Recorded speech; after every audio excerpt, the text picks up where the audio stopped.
அனைத்து இந்திய அண்ணா திராவிட முன்னேற்றக் கழகத்தின் அம்மா அவர்களையும் எம்ஜிஆர் அவர்கள் இரு தெய்வங்களையும் வணங்கி அண்ணன் எடப்பாடி அண்ணன் ஆணைக்கு இணங்க, முன்னாள் அமைச்சர் பொதுச் செயலாளர் அவருக்கு ஆணைக்கு இணங்க நேற்று எனக்கு ஒரு வாய்ப்பு கொடுத்துருந்தாங்க. நம்ம லால்குடி தொகுதி சட்டமன்ற தொகுதியை பற்றி நான் பேசுகிறதுக்கு. அந்த இதில் எலிஃபெண்ட் அதை பற்றி நான் கொடுத்துருந்தேன். அதை உடனே சிஎம் பார்த்துட்டு அதுக்கு அனிமல்ஸுக்காக, எலிஃபெண்ட்டுக்காக, யானைக்காக ஒரு நல்ல தீர்ப்பு கொடுத்துருக்காங்க. நன்றியை தெரிவித்துக் கொள்கிறேன். ஏனென்றால் ரொம்ப கோயம்புத்தூர் தடாகம் அந்த மாதிரி அந்த ஏரியாவிலாம் ரொம்ப அந்த ஆள்கள் வர்றதை உயிர் சேதம் ஆகிட்டு இருந்துச்சு.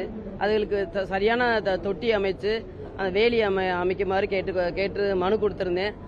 அதை ஏற்றுக்கொண்டு அவங்க நல்ல முறையில் வெளியிட்டதுக்கு நன்றியை தெரிவித்துக் கொள்கிறேன். அதேபோல் நம்ம லால்குடி தொகுதியில் சட்டமன்ற தொகுதியில் சிவில், கிரிமினல் மற்றும் ஒருங்கிணைந்த நீதிமன்றங்கள் இருக்குது. இதுவரை சொந்த கட்டிடத்தில் இல்லாமல் இருக்குது, வாடகை கட்டிடத்தில் தான் இருக்குது.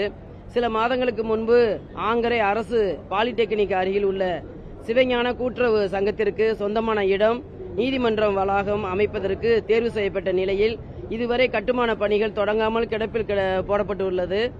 எனவே மாண்புமிகு நீதிமன்ற அமைச்சர் அவர்கள் இந்த விவகாரத்தில் தனிப்பட்ட கவனம் செலுத்தி தேர்வு செய்யப்பட்ட இடம் தொடர்பான நடவடிக்கைகளை விரைந்து முடித்து லால்குடி சிவில், கிரிமினல் மற்றும் ஒருங்கிணைந்த நீதிமன்றத்துக்கு சொந்த கட்டிடம் கட்டுவதற்கு தேவையான நிதியை உடனடியாக ஒதுக்கீடு செய்யுமாறு கேட்டுக்கொள்கிறேன். அதேபோல் திருச்சி மாவட்டம் லால்குடி சிறைத்துறை பணியாளர்கள் நலன், சிறைத்துறை பணியாளர்களின் நலன், பணிச்சூழல் மேம்பாட்டு மற்றும் நீண்டகால நிலுவையில் கோரிக்கைகளுக்கு அரசு உரிய தீர்வு வழங்க வேண்டும்.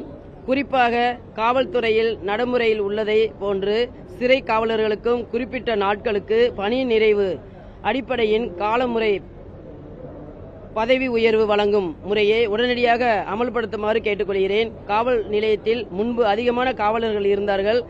ஆனால் இப்ப குறைவான காவலர்கள் இருக்கிறார்கள். கூடிய சீக்கிரத்தில் நியமிக்குமாறு அன்போடு கேட்டுக்கொள்கிறேன். நன்றி, வணக்கம்.